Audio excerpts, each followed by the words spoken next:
Welcome to Sundance Film Festival London, our third annual industry program, our third day, and this is the third time we've had a very special industry keynote guest. And I just think this is the centerpiece of our whole industry program. I'm so glad to see so many of our industry badge holders here to listen to Carlos. It's going to be a very special talk. Did I say who I am? I'm Wendy Mitchell, the producer of Sundance Film Festival London. You all know me by now and are probably tired of my voice. The good thing is we're going to let Carlos do most of the talking today. I would like to welcome up Carlos López Estrada, and I will tell you a little bit more about him.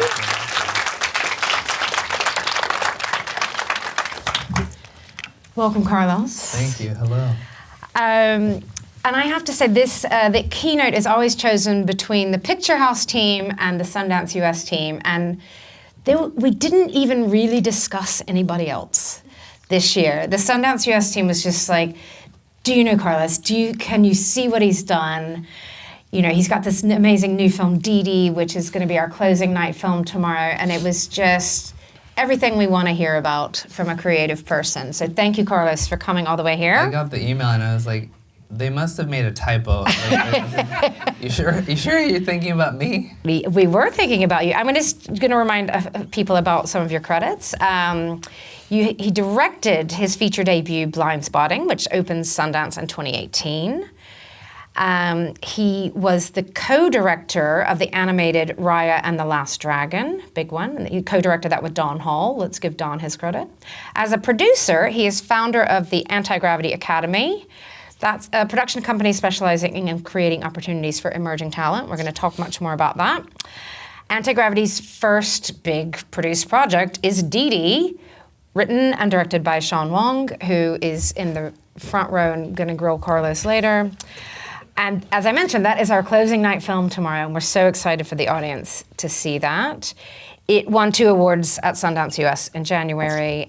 We also have Dee's other producer, Valerie, with us. So thank you all, Dee team, for being with us. So I've promised Carlos, and I'm going to promise the audience, let's make at least 20, 30 minutes of your questions at the end, because I get to talk to Carlos backstage, maybe. This is for you.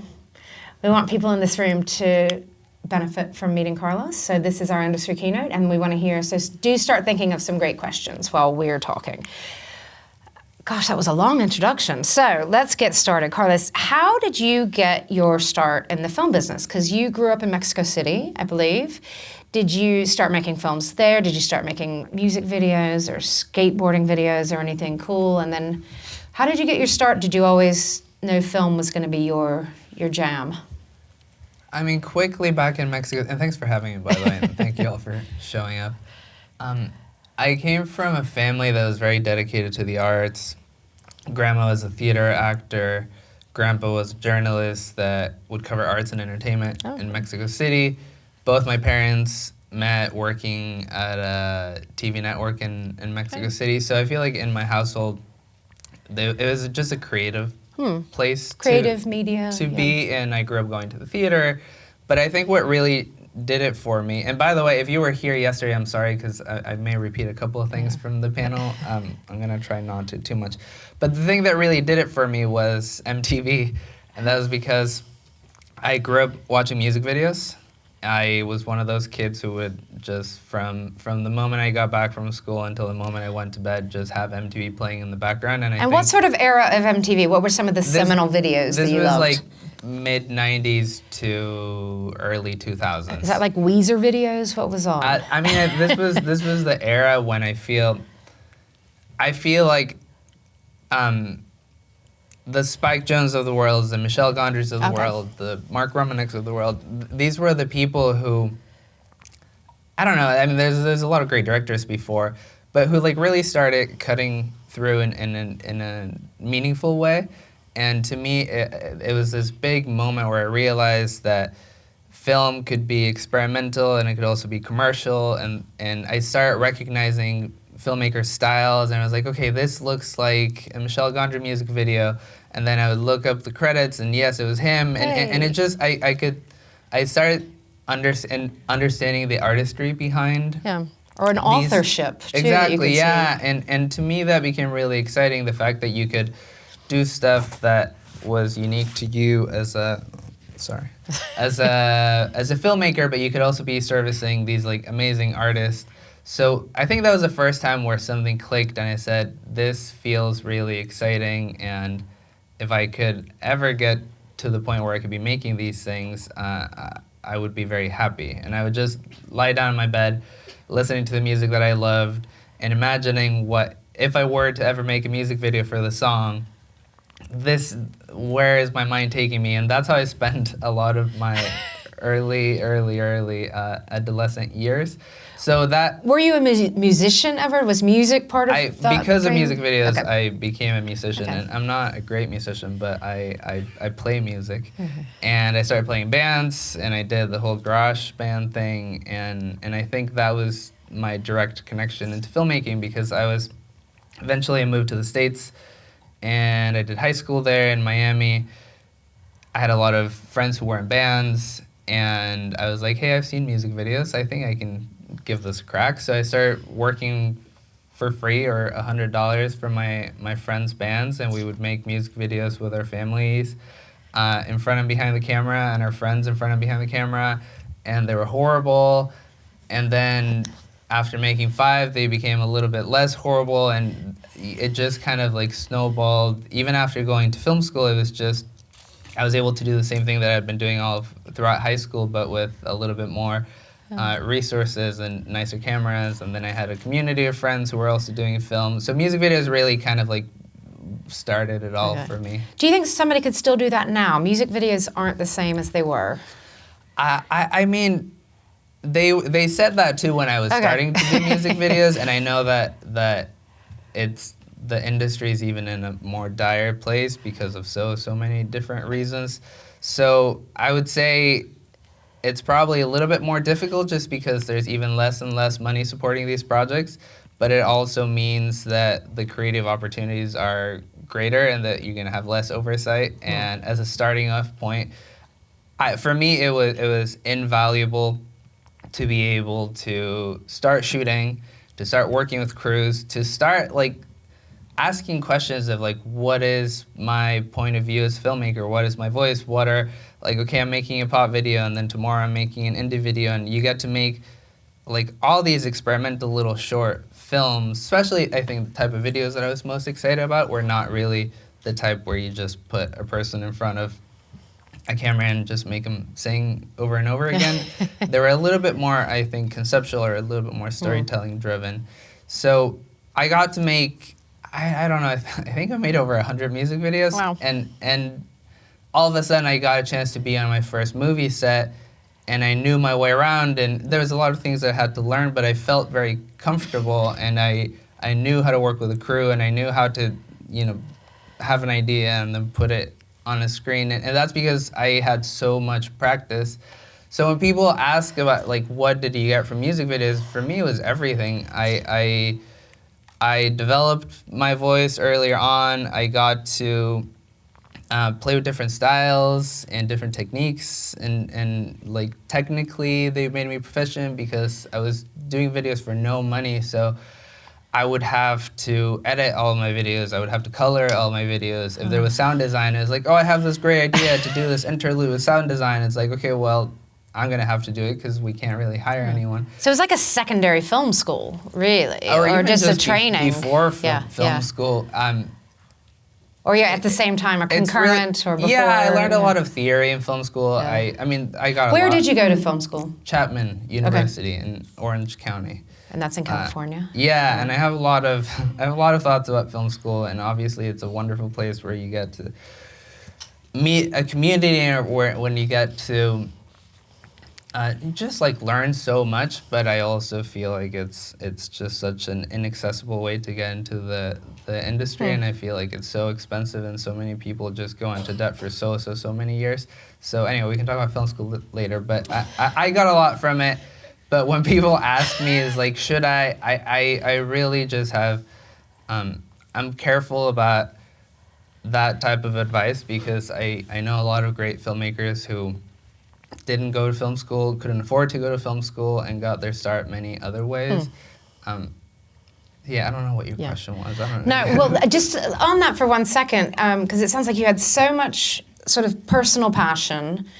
You sort of trained yourself on all these music videos, but did going to Chapman to study film, you mentioned it was a more theoretical-based course, you know, did that open your eyes to different kinds of cinema? Did you watch Bergman films for the first time, or, you know, what did that actually unlock in you? Did it help with something new? I was a terrible student ever since I was a kid. I think just my brain doesn't do well in a class setting. And I just have like bad ADD or ADHD. So I can't say, I think the most that I got out of film school was community peers that became my crew for the first 6 years of my career, and 6 or 7 people who I made every single project with.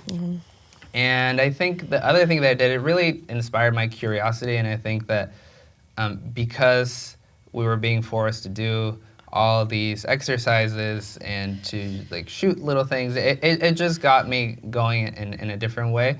But I say this often as like just to give you an example of how film school, I think, only really scratched the surface, is I did 4 years there, 4.5 years there, because I had to stay an extra semester.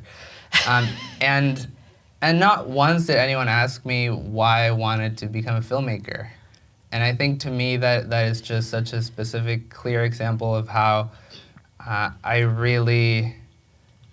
went through this whole experience and never really was tasked to like just ask the deeper questions about what it is about film, what it is about storytelling that is important to me.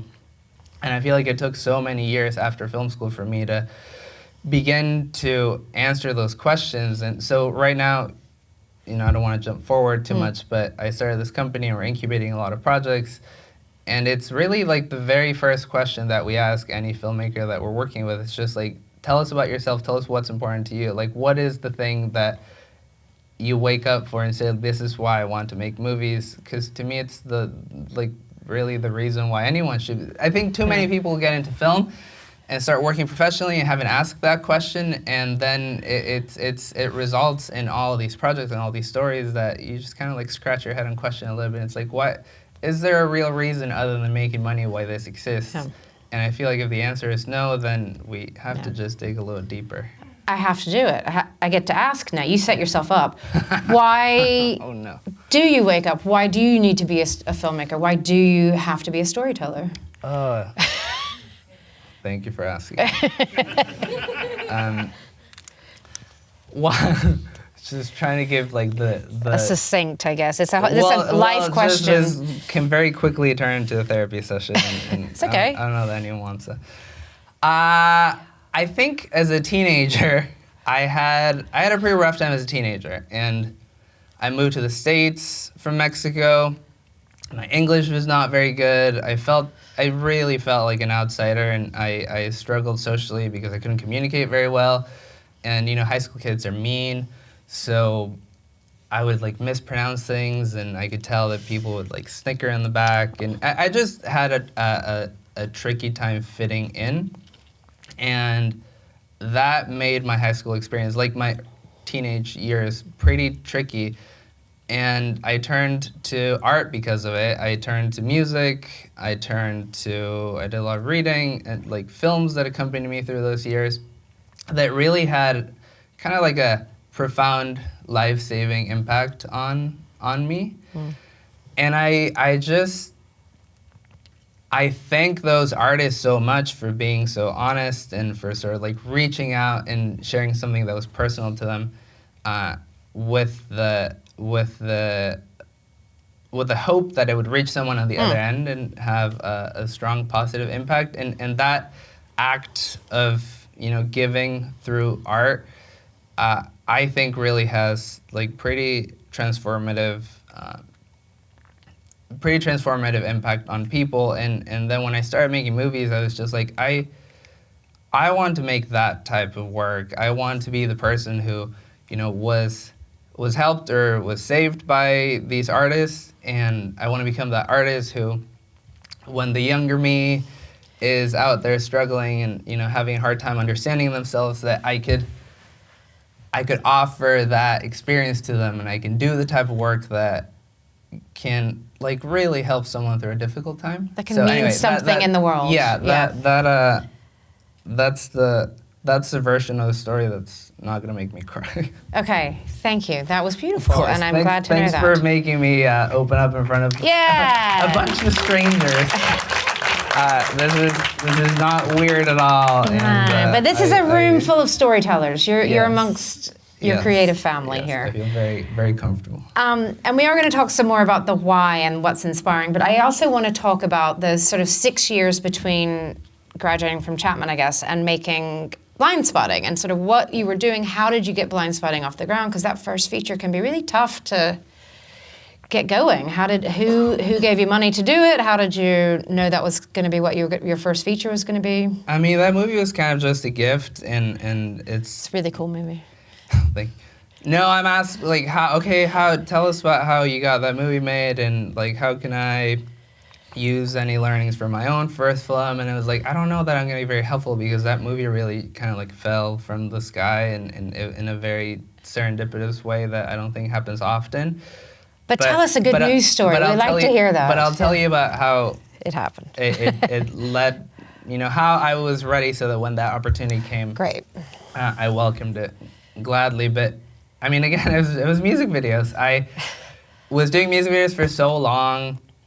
I was doing extremely low budget music videos, but I fell into this nice little pocket of people who were kind of like the Vimeo generation, people that were very young, fresh out of film school or not, and getting sort of their start through Vimeo staff picks, and that's the way that people, it was Daniels, and it was Hiro Murai, and it was all this. I was on the younger end of that generation of filmmakers, but it was a pretty exciting time, I think, to be an indie music video filmmaker, and all these people were doing this incredible work that was getting a lot of attention because of the internet.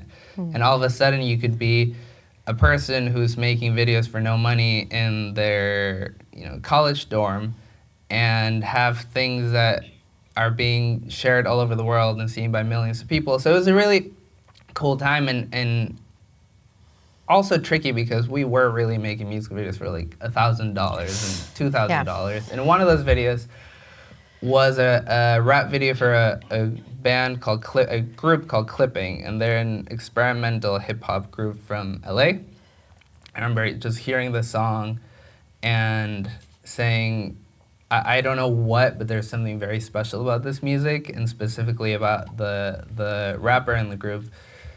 Something about the way that he uses words is unlike anything I've ever heard. And that was Daveed Diggs.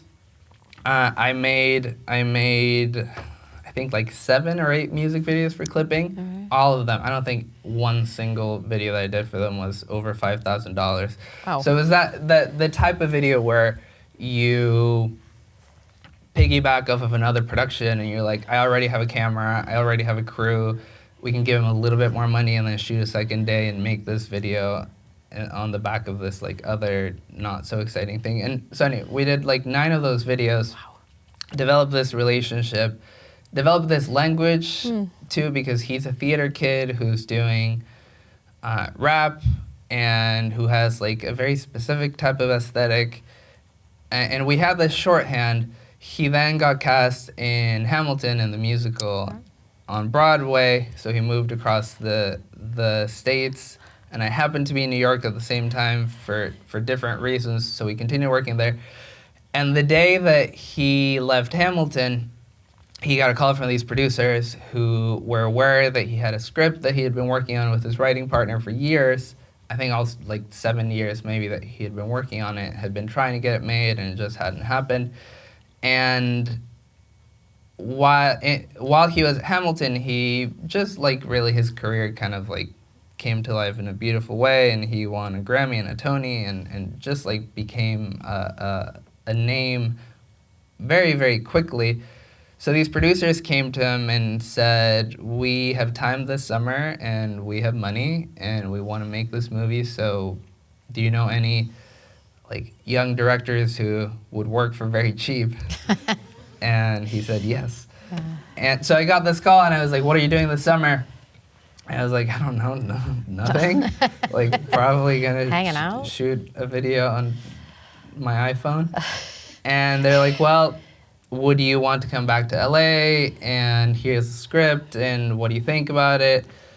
And that's how Blind Spotting started. I mean, we did a lot of work on the script together. Like, it's not like the movie was ready to go and I just jumped in, but it doesn't happen often that a first-time director gets a whole packaged and financed and like scheduled movie, and it's like, hey, we're shooting in 7 months, and it's essentially, other than we want to work on the script together and find the right people to do it, like, can you make this happen? So for that reason, I think it was just like very, very unusual first film. Yeah, you mentioned like not everybody's going to get this opportunity, but like you said, you were ready, or you know, or you thought you were ready, or you were at the right. Yes, I thought you were open to it. You know, you took the opportunity. Yeah, it was really, I say it came from the sky because it was really like presented it to me, but I do think that had I not had 6-7 years of music video experience shooting, I was shooting a lot. I was shooting like, I don't know, probably at least one a month. It was like almost like obsessive music video production mentality. And I would do anything. I was just like, hey, I have $500. I'm like, okay, we'll shoot it on a phone and figure it out.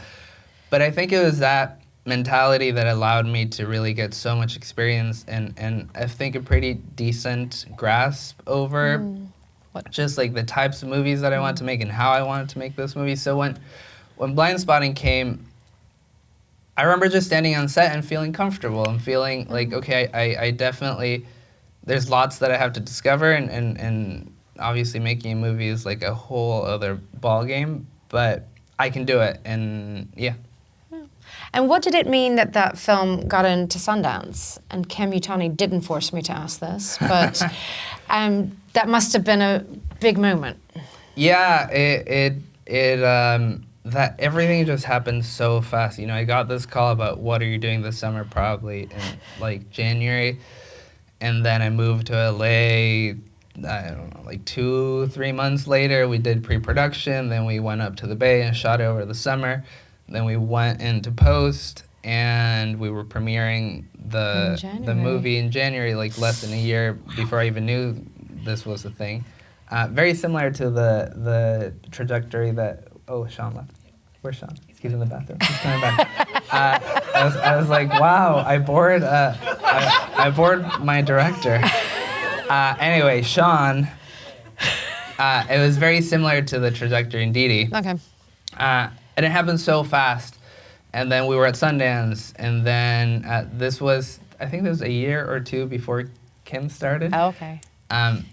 But I remember the night before our premiere, not the night before our premiere, right before our premiere, John Cooper, who was the previous director of the festival, I was about to go on stage to enter the movie, just like sweating and shaking and just having like the most anxiety-ridden couple of hours of my life, and he just like pulls me to the side and looks me in the eye. He's like, hey, how are you feeling?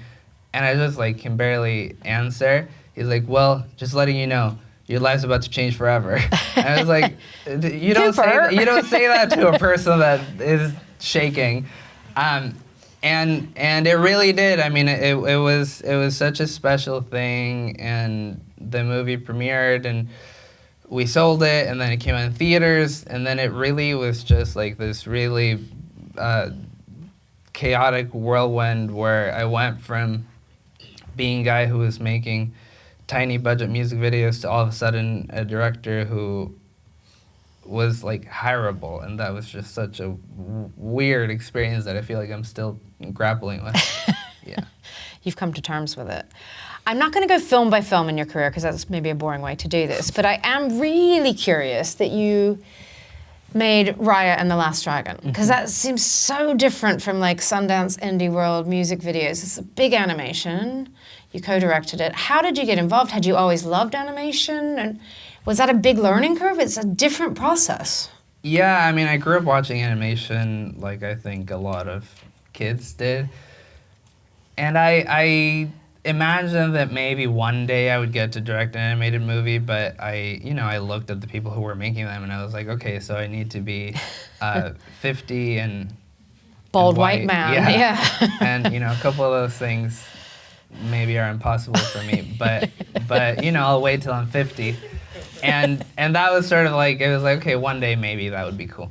But it just came to me very unexpectedly, and it was because of Sundance. Like what's like the not boring? They had a scout. They were, for the first time in their almost 100 years of history, they were looking for outside directors, because normally you get to work your way up direct these movies only if you come through like storyboarding or animating.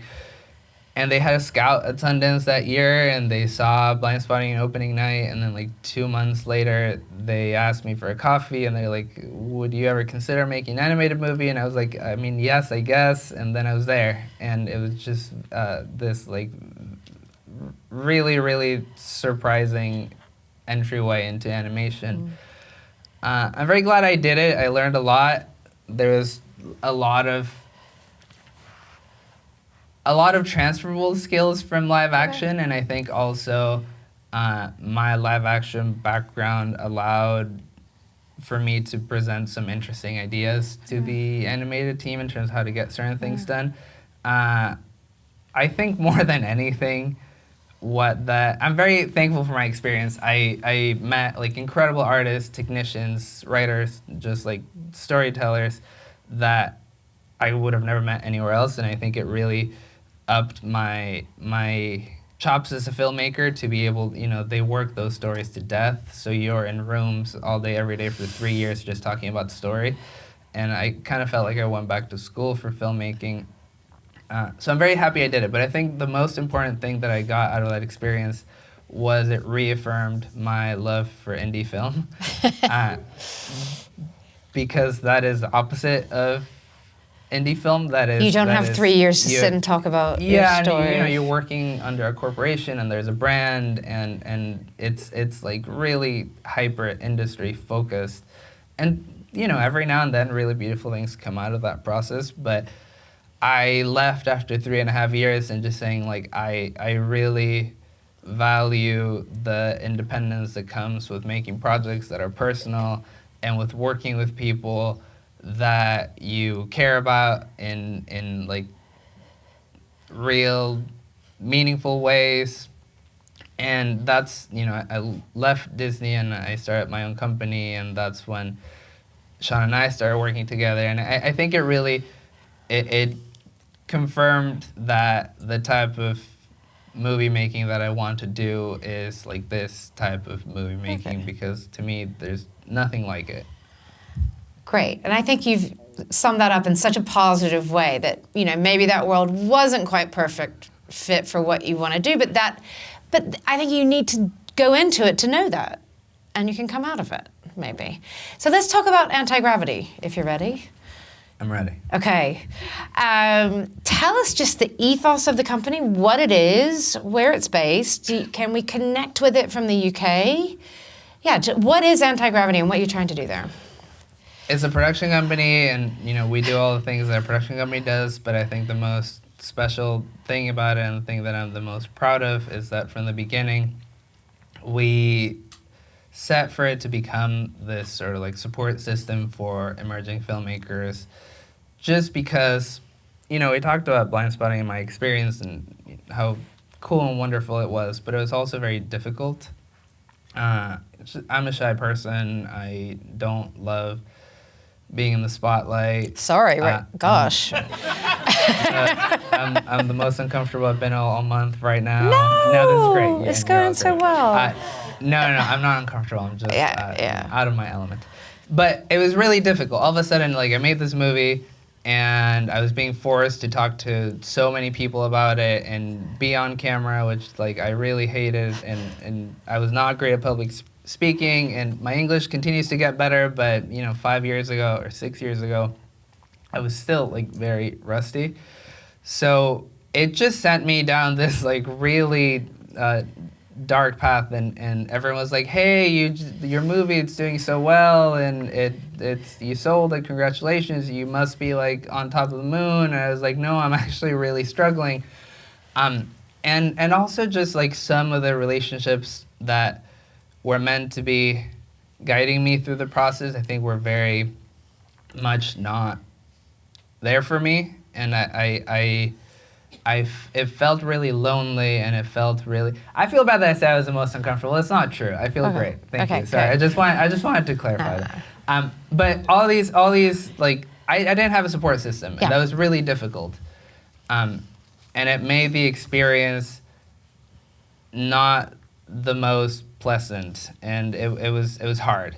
So when we started this company, I was like, I just want to be able to be that support system for people who are getting into this world, and to help people get into this world, because it's such an insular industry. It's so hard to make a movie. I miraculously got this gift of blind spotting, but most, I come from this generation of filmmakers who are so talented, and who have so much work to prove their talent, and still are finding like so many barriers to making their first movies because of money, because of experience, because of you name it. But it's really hard to get a movie made, and it's nearly impossible to get your first film made. So I just became really passionate about trying to be that bridge between someone who is trying to make a movie and then someone who has made a movie. So opening the door behind you is what they call it, right? Or something. Yes. Leaving the door open, or all of that. Yeah. So it hasn't been that long. It's been almost 2 years, I think. And we're just putting a lot of energy and effort into creating opportunities for incubation and mentorship, and a lot of like free educational programs, different initiatives. We have an incubator that we just launched for first-time filmmakers. And that's kind of like a lab-ish? Yeah. It's kind of like our own indie, like punk rock version of the Sundance Labs. Yeah.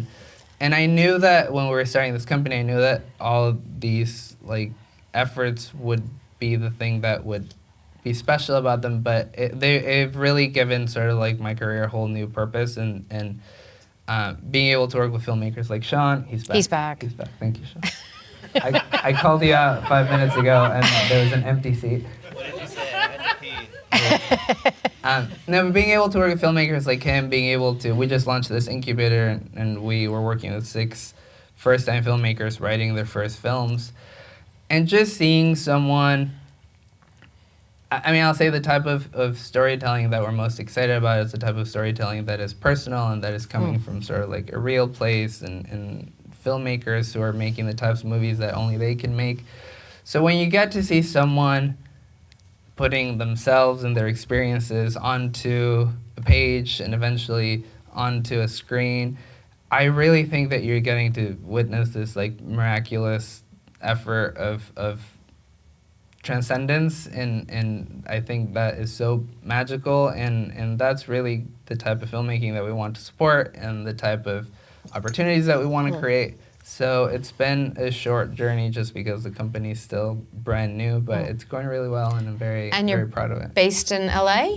We're based in LA. But we're based everywhere. Okay, and it's you and Valerie, or is Sean part of the company, or Sean is a friend of the company and helping us in all kinds of ways. Okay, great.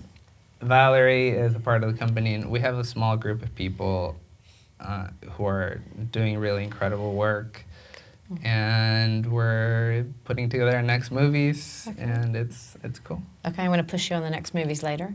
Yeah. Is it open globally? Could a British filmmaker apply to your incubator? The first edition of our incubator was specifically for U.S. filmmakers, but hopefully soon. Okay. Yeah, if you know, if there's Anti-Gravity if there's Global. any UK people here who want to help us find ways to do UK things, Yeah. then we'd be very happy about it. And you mentioned personal stories, but do you also want to help foster stories that from maybe traditionally marginalized communities or traditionally people we don't see on screen? Is that part of the ethos of the company? Yeah, I think we're just excited about trying to bring stories to life that we haven't seen before, and you know, because of the way that this industry has worked for over 100 years, I think that naturally means that we're telling a lot of stories from filmmakers from historically marginalized communities, and that's not like the extent of the films we're making, but I do think we get particularly excited to support points of views, types of stories that just feel like so unique and that we feel like deserve to be supported. So yeah, yes, the answer is yes. Yes. And as we mentioned, DD, Sundance Film Festival London closing night selection tomorrow at 6, is your first production from Anti-Gravity. How did you meet Sean? Because you met him before the company was set up. And how did you guys meet, and what did you, let's embarrass him, what did you like about his voice, what he was trying to do? I like a lot about his voice. I don't like a lot about his person. But sometimes you have to make exceptions when you're working with directors. Sean is he did second unit for my second movie called Summertime. Okay. And that was a very scrappy, experimental, unusual type of movie. And we needed a documentary filmmaker to come and help us shoot some footage of LA, and I saw Sean's work, and I was just like, You saw some, like an old short or something? Yeah, he had a couple of shorts, and I was just so like inspired by it. So we invited him to come to LA to shoot for us.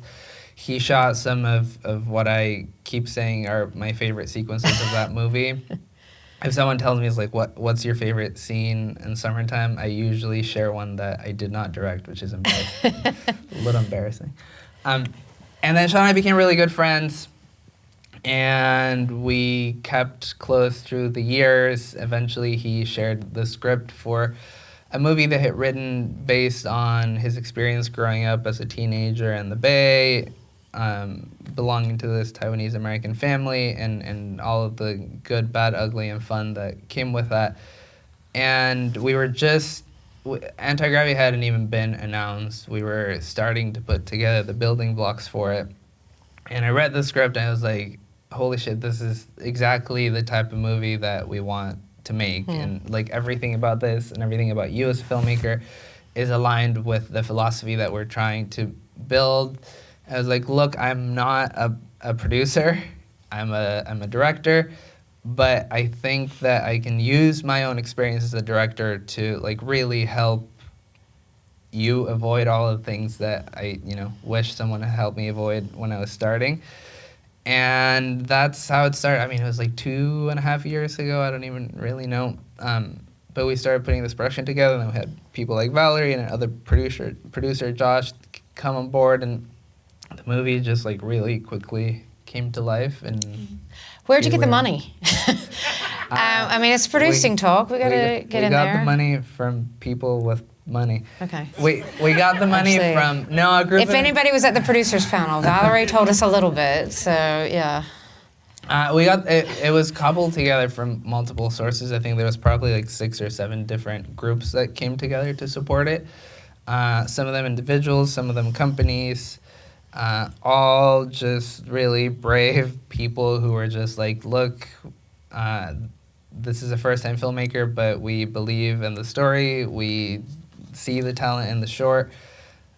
First-time company, but there's something here that's special, and we just want to be a part of it. So yeah, it took a lot of conversations, lots of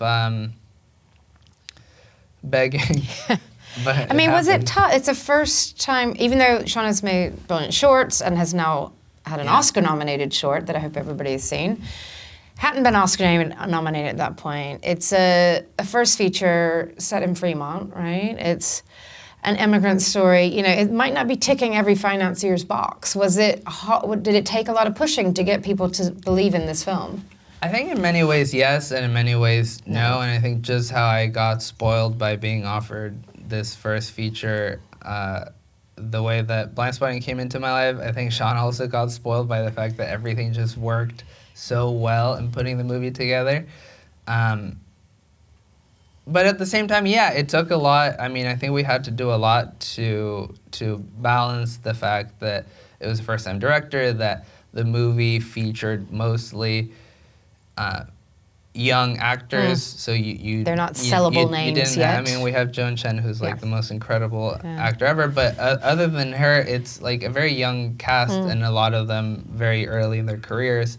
So it's like not the most compelling pitch to go to someone and say like, hey, we have a movie from a director that we think is talented, but you know we don't have a feature to prove it, and it is going to be a cast of people that you've never heard before mostly, and it's you know little very specific movie. But I think that we were able to find the people who really got it and who believed in it for the same reasons that we did, and finding that hyper specificity that we really believe that we had a very universal movie in our hands. And I think that the people who decided to support it really saw that and got excited about the same reasons. And every single person who came on, for obvious reasons, didn't necessarily see it as like a business move, but just knew that they would be proud and there was something special that they wanted to be a part of. So it was this really nice community of people who just believed in it, and I think that was the most important thing. And we should mention Focus Features has the movie now. And they do. It's coming out in theaters soon in the US, and I think a month later here. Okay. And so watch it, please. Watch it tomorrow, and you can hear. Watch it tomorrow, but then watch it again when. Okay, yes. Watch it again on opening weekend, or buy a bunch of tickets for opening weekend, because we know that helps. Just one sort of practical question I wanted to ask about Dee Dee, and then we'll go more loosey-goosey again. You know, when you're working with, you know, there's teenagers in this cast. How did you find them? Does that sort of complicate the shoot when you've got Joan Chen, who's a legend and knows exactly what to do, working with people who haven't been on film sets much? Yeah, I mean, I feel like that question would be even better answered by Sean, but I'm not going to bring him up here because he's so charming, and then everyone's going to only want to hear from him.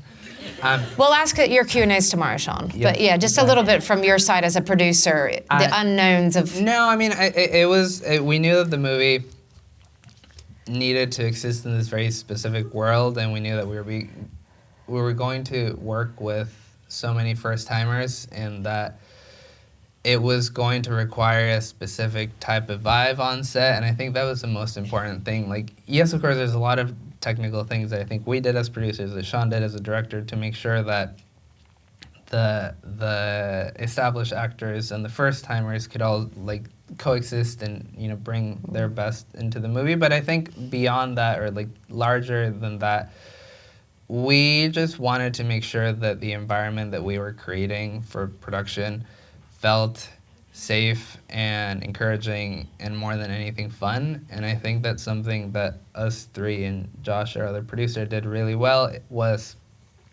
create this world where all these people could like really just play. And the movie, I don't know if you have seen it, or if once you see it tomorrow, it feels like adolescence, and adolescence is very raw and very vulnerable, but it's also chaotic, and it's also really fun. And we really wanted the production to feel like that. So I think we did a lot of work to enable people to really feel like they were at summer camp, to really feel like they could play, they could be vulnerable, they could mess up. And I really feel like everything else that came from the movie is really just a branch out of that spirit of like play and curiosity that we were able to foster. Is this the first feature film you've produced as like a lead producer? Yeah, I mean, I one of the lead producers. Produced my own movie Summertime, but I really produced it in a way where I didn't actually do anything to earn that producing credit, other than that's not true. I helped a little bit. Come on. No, but this is the first time that I've been involved with a project from the beginning to the end Yeah. and like really helping bring it to life. Yeah. So a lot of people can't really get their head around directing, because that's a very specific kind of skill set and mentality, and then producing other people's works or producing your own work as well. How do you see that going forward in your career? Do you always want to be directing your own projects and producing other people's? Is that just the model going forward, or how do you juggle those two hats? Yeah, I mean, I think that I've been getting that question often, especially since we finished Didi, and it feels like on the surface like one would detract from the other, and it's like, hey, don't you want to go back into directing? And of course, like I'm predominantly a director, and that's the work that I'm most excited about. But I realized quickly that one informs the other in this like really cool way, and I feel like by being so close to a production and not directing, I was able to learn so much that, you know, as a director, you're sort of like tunnel vision and very easily losing perspective of the process because you're in it and so concerned and anxious with just making a movie. But with a little bit of distance, I was able to understand the process in such a much more interesting way. And you know, every director has their own bag of tricks and anxieties and challenges and ways of doing things. And I think being so close to Sean through the process really informed my own in like pretty amazing ways. And I'm hopefully gonna make my next movie this year. And I really feel like had I not had the Didi experience, it wouldn't have been as good, just because I have this whole new set of skills that I learned in producing, and I also feel like because of my directing work, I was able to be a producer who really understands the creative process. What a director needs. Intimately, yeah, and I think that, you know, I can't do what Valerie does. I can't budget a movie, and I can't like run a production as beautifully as she does it, but I can produce from a place where I was very close to Sean throughout the entire creative process from beginning to end, and I do understand production from a very, very particular point of view. And I know for a fact that as I continue to progress on my journey, that those two worlds are going to continue to inform each other. So I am happy to have these two avenues to continue doing the work that I care about. Great. As I mentioned, we brought you in to meet these industry badge holders, really. So I'm going to turn over to the audience for some questions. I don't even know if we have somebody running mics yet, and for recording purposes, I have to repeat your questions anyway. So in the blue sweater, you can shout out, and I'll repeat the question. Oh, we do have the mics. Okay, I didn't know if you were... Monica's ready. Blue sweatered, gorgeous lady in the front. Hello. Hello. You said that there was a time in your adolescence where you consumed a lot of media. I was just wondering, like, what films and directors were you looking up to or inspired you? I am going to repeat that just for the recording. Yes. Just you mentioned you listened or consumed a lot of media during your adolescence, and what kinds of things were inspiring you then, or people? I'll tell you the ones that I'm proud of, because there's a lot of stuff. I listen to a lot of emo music, and I wouldn't necessarily want to be known for that only. I mean, I really do think that the first filmmakers who had a really strong impact on me were Spike Jonze, Michel Gondry, specifically those two, for all the reasons that I mentioned. But I think a little bit later, I was very inspired by the work of the Mexican filmmakers who were like having an international impact. And I remember seeing Y Tu Mamá También when I don't know how old I was, but I was a teenager, and just feeling like that movie was doing so many things that I had never seen before in a film. The characters were so complex, and it was like such an approachable story, but it was dealing with death, and it was dealing with sexuality, and it was dealing with like so many complicated themes in such a beautiful way. And also visually, it was like the most like simple yet complex film I had ever seen. So I think that movie particularly had a very, very strong impact on me. And I also do think that the music that I was listening at the time, which I share with Sean, and we're every year we do a pilgrimage to see an emo festival and just sing our hearts out. But I do honestly think that there's something about that era. Like dashboard confessional type stuff? What is it? All of those. Okay. But there's something about the music of that era that was just so raw and so unapologetically what being a teenager then felt, that I really think it impacted a lot the way that I think creatively. And you know, the people making that music were just like teenagers who were playing with their friends and bands and talking about like very simple things that at the time just felt larger than life. And there was just something about that honesty and about that just like angst, and like I learned to play drums because of that music, and I really do think that that music impacted a lot of the work that I did. Tell us what, I'm older than you, so I'm picturing like Sunny Day Real Estate or something, but I you're love talking, Sunny Day Real Estate. but what would be a good emo band that you liked? Or a bad emo band that you liked? What are top three, Sean? For you? For us Well, together. Blink-182. Yeah, that's your favorite. Blink- I mean, I definitely grew up Taking Back Sunday. watching a lot of Blink-182. Okay, That's all you need to know. okay. We Fun question. We don't need to get into the nitty-gritty. But there was another question in the front row. I can't imagine that this answer was helpful to you at all. Yeah. Y tu mamá también. Yeah, You can, yeah. more films? More films. Sorry. I mean, Stanley Kubrick was a very huge inspiration for me, and I remember just like watching those movies and being just so perplexed and hypnotized by not just the visuals, but how his form of storytelling and the way that you start watching a movie and it's impossible to turn it off because he like pulls you in such a like weird, unique way. I think another movie that had a lot of made a really lasting impression was Emily, because of just like the poeticism of it and just like how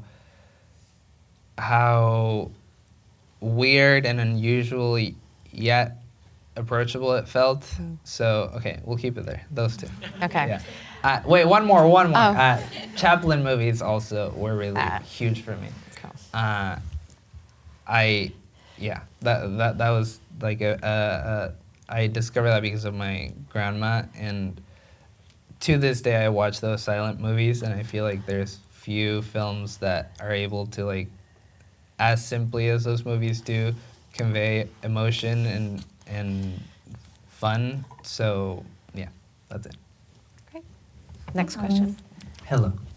I'm curious, when you are sourcing scripts or treatments, whether it be for the Anti-Gravity Academy or even to go into production, what are some of the overarching values that you're looking for in the story and in the filmmaker?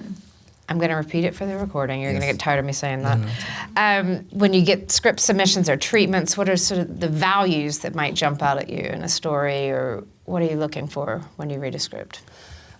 The first thing that we do is every time, like we just did our incubator for first-time filmmakers, and we obviously look at the script and just like the voice behind the stories, but we're equally as excited about the personal connection that the filmmaker has to the script, and that is because I think that in that very simple question, you get to see where the story's coming from, whether it's coming from an honest place, whether it's like rooted in something that means a lot to the filmmaker or not, and that's definitely, I think, sort of like the very first filter that we choose, is just making sure that the filmmaker accompanying the story is wanting to make this movie for the right reasons, and that this movie is something that just like the filmmaker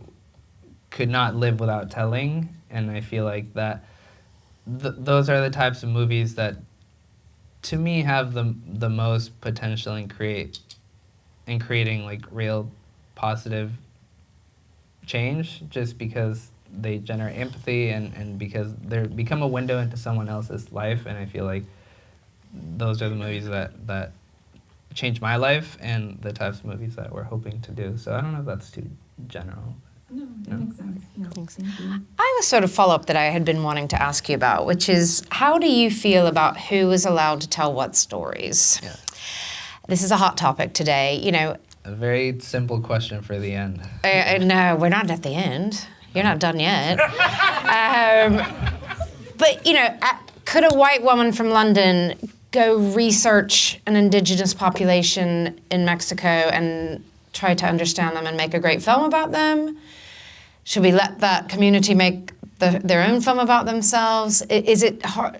Are there rules that you see or guidelines? Yeah, I know. I mean, I have thoughts, but that's a hard question to ask. Thank you for it. I appreciate it. I think the answer is, you know, we should be telling all kinds of stories all the time. But films have been around for a long time, and for the great majority of that 100+ year history, the group that got to tell every story is a very singular, specific, narrow group. So I really do think that, you know, so many people are like, oh, so what do you mean that you mean that only Mexican people are going to be able to tell Mexican stories? It's like, well, no, I don't think that's the objective, but I do feel like it's going to take a long time for the playing field to be balanced, you know, at least 120 years. So I'm a strong supporter that until that happens, that we really need to be celebrating and pushing and encouraging people to tell stories that are personal to them and that they have a strong, real connection to. Now, that being said, you know, I think that everyone should be able to, to pursue the stories that move them. But I do think that in order to do that, you need to be able to answer, I think, what to me are the three vital questions of representation. And the first one is, like, what is your way in? And you need to have a real, honest talk to yourself before you choose to tell a project, and making sure that your way into it is coming from an honest place, and that if your answer is because it's a cool story or because I like it, like, that is not really enough, in my opinion. I think you need to really find a connection that is meaningful to the stories that you're trying to tell, and that you at least convince yourself that you are the right person to tell that story. And the second one is, like, if you're telling stories from communities or groups that are not your own, how are you going to support yourself in finding your blind spots and in creating an environment of people who can actually help you understand the nuances about these groups or communities that you're just not going to understand for obvious reasons. And I feel like that is vital, being able to, like, surround yourself with people from the community who are going to help you, who are going to, like, going to be walking with you from the very, very beginning to the very, very end, and are going to allow you to see places that you just wouldn't be able to see naturally. And there's the third one. I don't even remember what the third one is. Thank you. You're getting some applause already. No, but I just really think that if you choose to tell a story that represent a group that is not your own, I really think that you need to understand that comes with a great responsibility, and you need to be willing to do the work for you to do that well.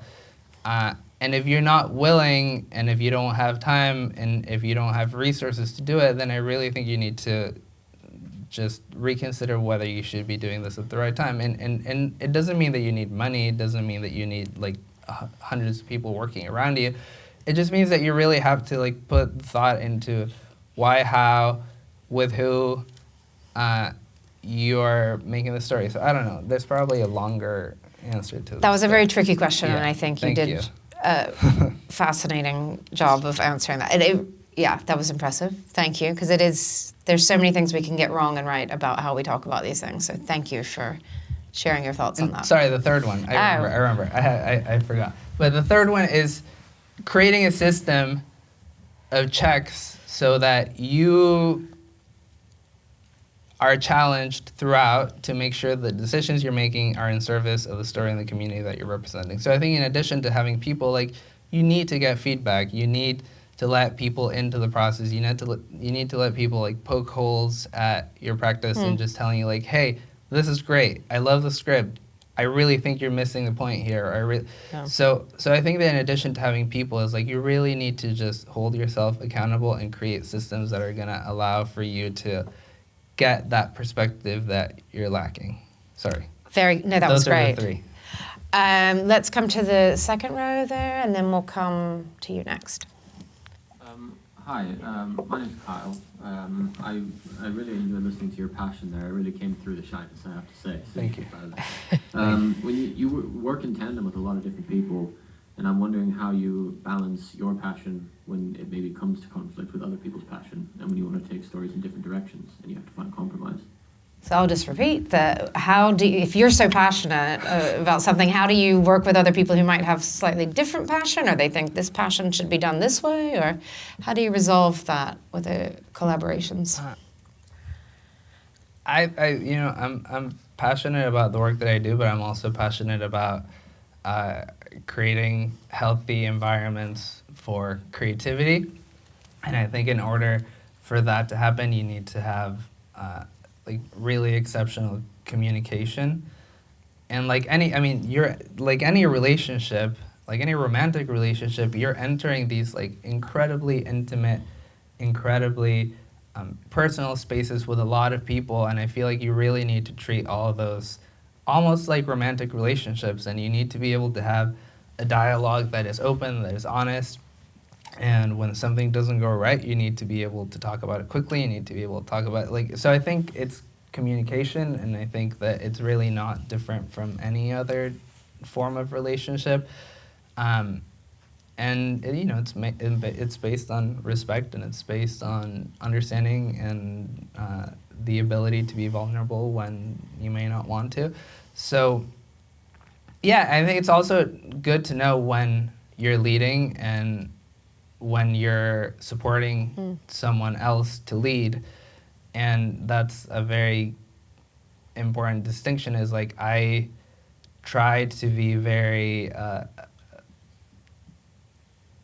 I don't want to say assertive, but I try to be as good of a leader as I can when I'm directing, but when we're working with someone like Sean, it's like it's not my vision and it's not my movie, and it's not like I may have different instincts from him, but that's not what this is about. This is about supporting and celebrating someone else's form of leading. So, you're there to do that, and you can still offer your opinion, and if there's like a difference in philosophy, like I think that's what communication is, being able to say like, hey, here's a thought, but ultimately this is your project and we're here because of you. So yeah, I think that's hopefully we did that okay with you, Sean. You can talk about it in your Q&A tomorrow. I promised somebody in the middle there. Oh, that you've got the mic. Sorry. You've got the mic. You're in charge, man. So, thank you so much. I bumped into you in the corridor, and through that interaction and on stage, your modesty, humility just resonates. And I also thank you for sharing yourself. And I think if there's any comfort, I suspect many of us struggle with those identity, self-doubt issues, and I suspect why we're trying to tell a story is we want to elicit change. So I think really connected. And I think the last thing I said to you, Wendy, last night was, I'm not coming back tomorrow. I know, and you're back. And I sat eating breakfast saying, I've got to come back. So, Yeah. I was going to ask a question about how you choose a story. I think that one's been taken. I was going to ask a question about how you balance creativity and story with authenticity, but I kind of feel like you've answered that one. But if you can add anything to that, that'd be great. And then I suppose a new question then would be, how do you ensure you have a story versus a situation? Oh, that I like that third one a lot. When do you know it's not just a situation or maybe a plot point or something? When is it really a story? Oh my God. I need to think about that. I just feel like it's such a seemingly simple question that you just asked, but I think that it's also incredibly profound. It is just profound. in terms of what makes a story. I don't know that you have to ask someone who's a lot smarter what exactly the difference is.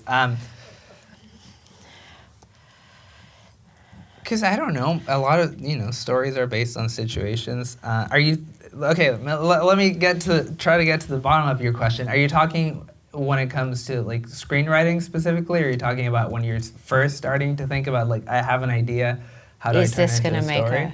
Yeah, I mean, coming up with a situation, I suppose, is easy. But how do you kind of then create that character arc? Yeah, so coming up with a situation Yeah. might be easy, but how do you make that into like a whole full story with a character I mean, arc I and feel like everything? there's so many steps to take it from A to B.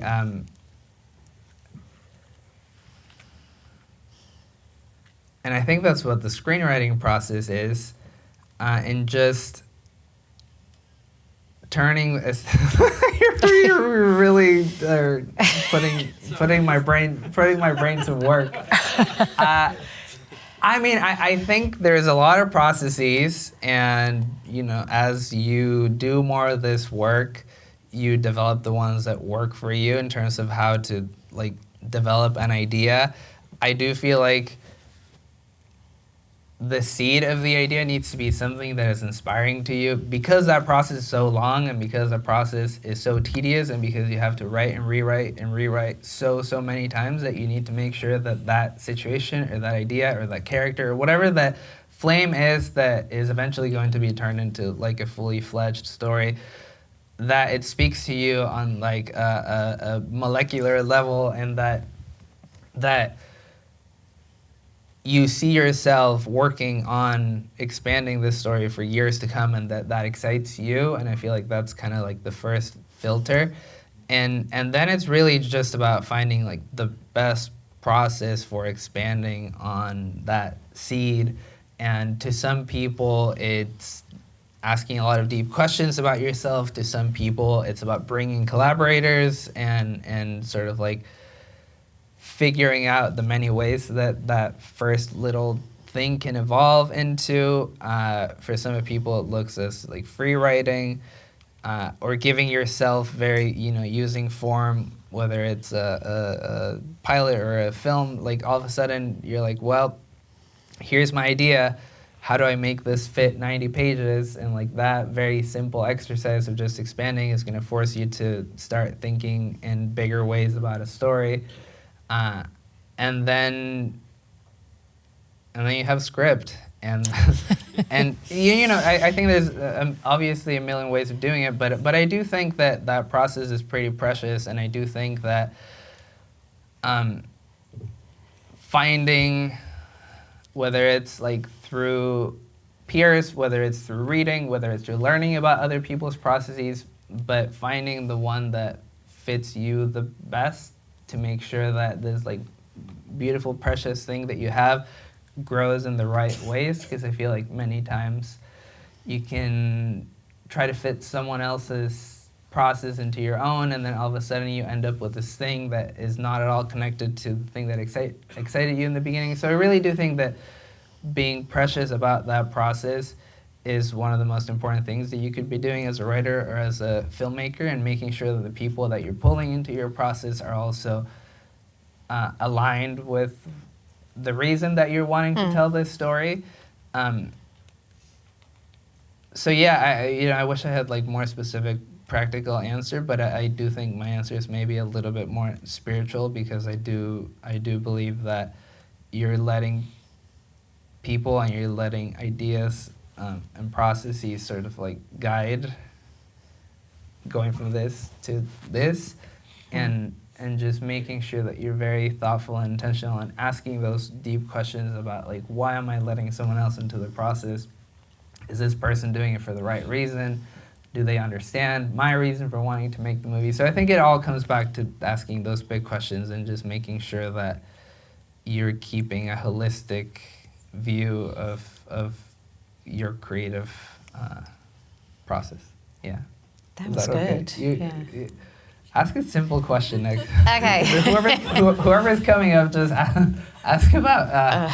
What writing software do you that was use? a great. That was a great. I did promise the mic. It's. I don't know if you want to pass it back, or has Monica got it? Oh, Monica's there to pass it through. I'm just kidding. Ask whatever. It doesn't need to be. Yeah, it doesn't. Get profound. You're allowed. I think it's simple, but it's slightly twofold. Okay, a two-part simple question. But it's about blind spotting, and Yes. and also just a second thanks for your honesty and vulnerability. It's just amazing what you've shared so far.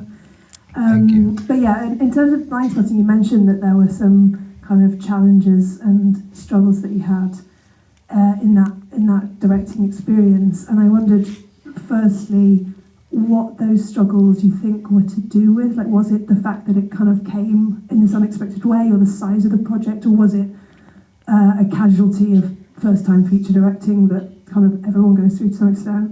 And then the second part is, if you could go back and kind of, are there any things that you think, oh, I wish I'd known that, or I wish I had done that, or I wish I hadn't done that, or like, is there anything that you would change if you could about that experience? So blind spotting. You mentioned there were some struggles. So it's a film. There are going to be struggles, but any more expounding on what those really were? And if you could go back in time, and would you do it differently, or, it's hard to know. You sound like the voice of those meditation apps. Your voice is so peaceful. Okay, they're rubbing off. It's good. And I felt so calm as you were speaking.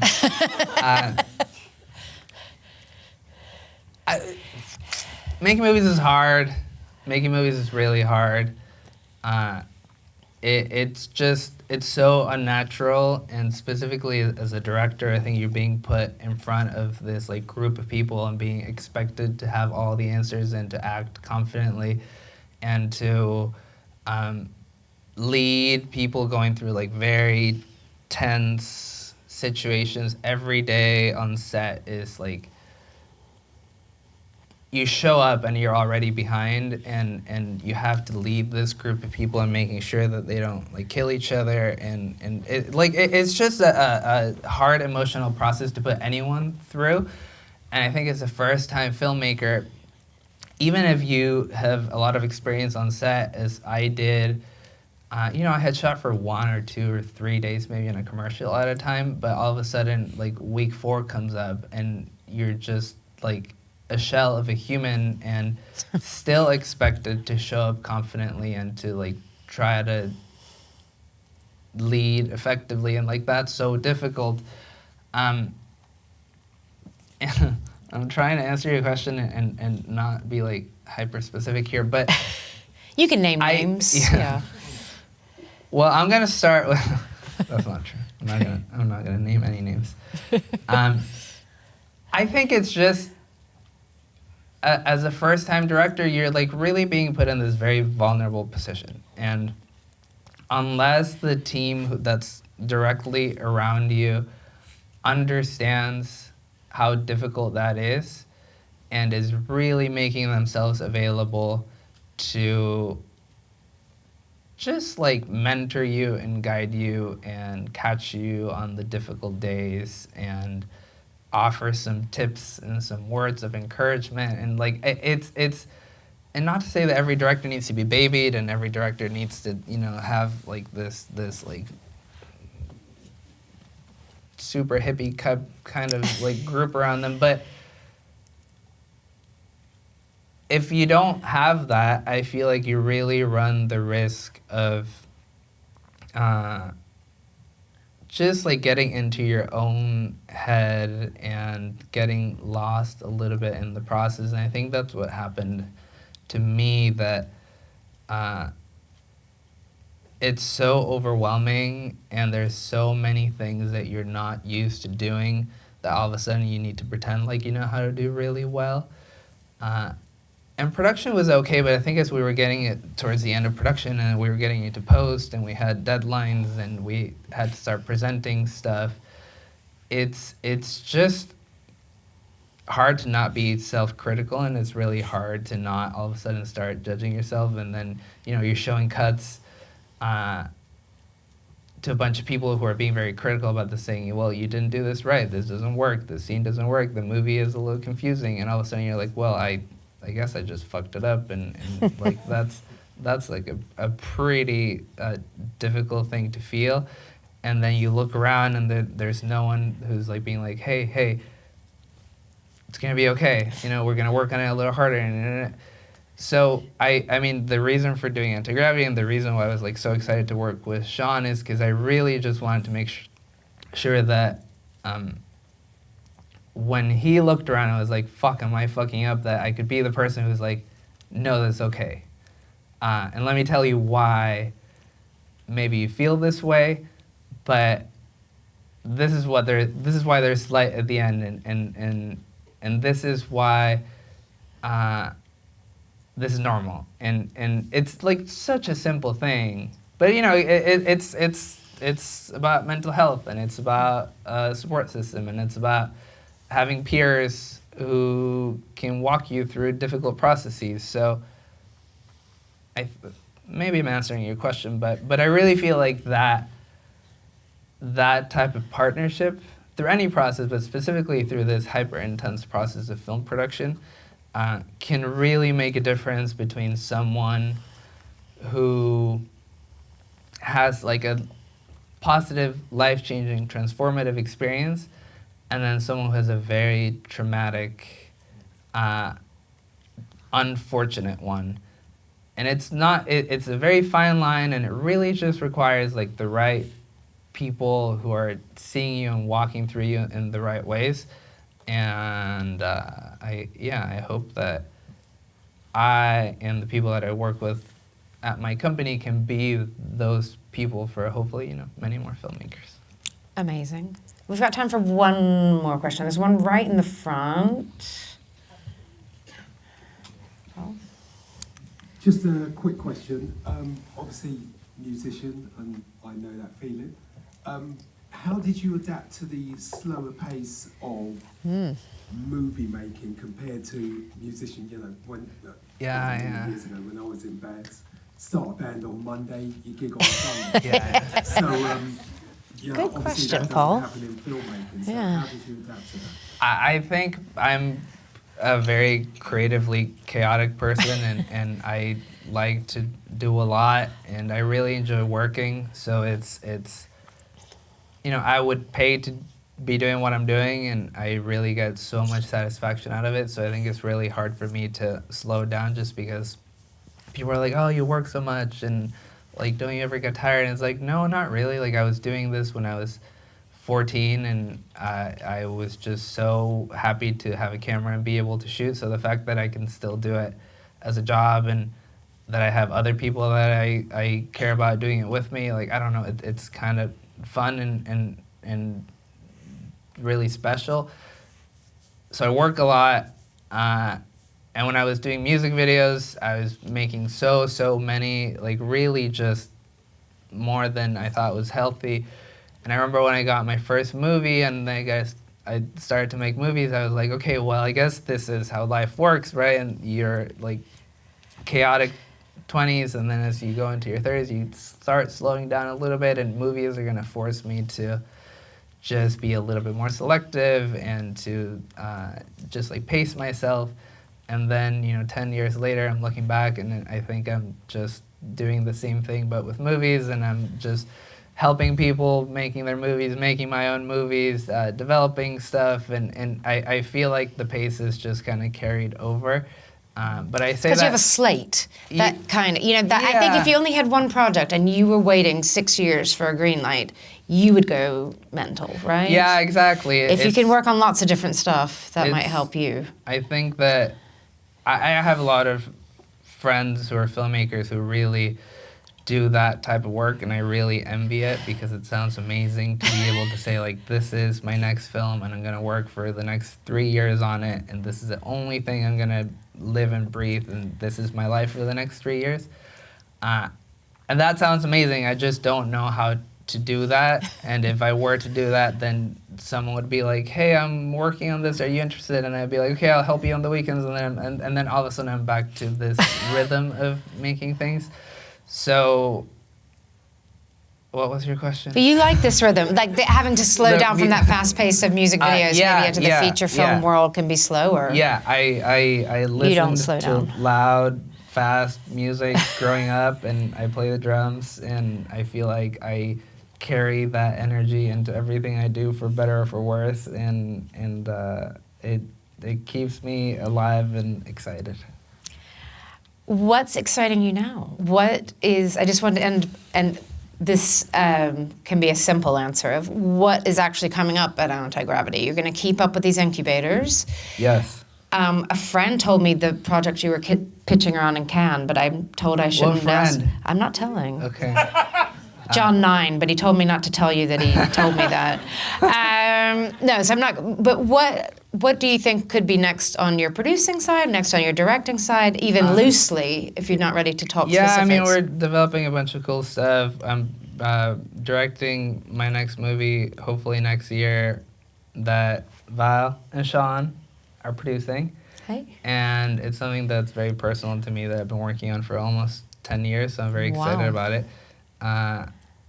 But if it's okay, I'm going to ask myself a question that you had on the list that you didn't ask me. Okay. And I want to talk about. But you were just asking about like the future of filmmaking, and yes. I could not possibly try to answer that question in an intelligent way. But I will say something that we're trying to do with Anti-Gravity that I'm very passionate about is finding ways to make filmmaking more accessible and more affordable, because I really think that that's one of like the reasons why I was put on this earth, just because filmmaking is not either of those things. It's like incredibly inaccessible, and it costs so much money to make. And you know, we're in the film business, so we get used to hearing these like $1 million amounts as like, oh, it's a low budget movie. It was only $1 million, but that is like such a lot of money. Stupidly, impossibly large amount of money that most people on earth will just never have access to in their lifetimes. And the fact that that is sort of like the price of entry for someone to be able to tell their stories, I think is like one of the greatest tragedies of our art form. And the fact that now there's so many technologies that are enabling us to make films for cheaper, yet still someone has to raise hundreds and hundreds of thousands of dollars in order to be able to make these stories. So I feel very passionate about trying to question some of these systems and trying to find ways that people can like really use the existing technologies to make movies for cheaper. And I feel like that's going to be very healthy for the industry, very healthy for the creative community, and just like generally, I think, going to bring a lot of goodness. So maybe shorter formats, or getting your stuff out on YouTube, or what do you think could help? I just feel like we really need to kind of like reinvent the way we think about film, and I think we need to encourage people to make movies for cheap. We need to encourage people to watch these movies. We need to encourage people to not go into debt for wanting to make their debut movies, and all of a sudden like have to spend 30 years trying to pay back something that, you know, they're just learning on. So I'm excited about this type of like independent filmmaking that is like truly independent, and independent filmmaking that is done with resources that you have access to, and that uses people and actors and places and things that are within your reach and that don't require you to spend thousands of dollars renting cameras and equipment and gear and like I think that we have all the tools at our disposal to make films for as close as possible to no money, and I just think there needs to be like a shifting of our understanding of what makes a movie worthwhile and like what makes a movie special. And I don't think the answer is like how good it looks or how expensive it looks or what type of actor with what type of credit is in front of the camera. I think the answer is a lot more simpler and a lot more profound. And I think that a story that means a lot to me is going to resonate with a lot of people, regardless of what camera is shot in, regardless of whether your crew is 2 people or 200, or whether the actor in front of your camera is your mom and not an A-list actor. So I feel very passionate about trying to just like devise systems or encourage people to think a little bit just like simpler in terms of who gets to call themselves a filmmaker and what constitutes a movie worth watching. And I really think that that is the future of filmmaking, and I can't possibly say that it's like the thing that I'm going to do, but I really am going to do everything I can to encourage that type of thinking so that other people who resonate with it can sort of like come together and we can collectively find a way to just like offer a real alternative to how we make movies. I think we need exactly people like you rethinking this industry. And I want to say you've been our most thoughtful keynote speaker, and it's because you're an emo kid at heart. Now we know. A reminder, Dee Dee is playing tomorrow at 6, starting tomorrow at 6. There's 2 screenings, I think. Sean, are you on a talk this afternoon? 2:30, I think. Yes. Is he awake over there? Is he ready for his talk? So if you want to hear more from Sean, there might still be a ticket or 2 for that Filmmakers in Conversation talk. That's going to be amazing. Valerie was on yesterday. I feel so lucky that I got the chance to meet you and hear from you, and I think everybody in this room does too. So a big round of applause for Carlos. Thank you.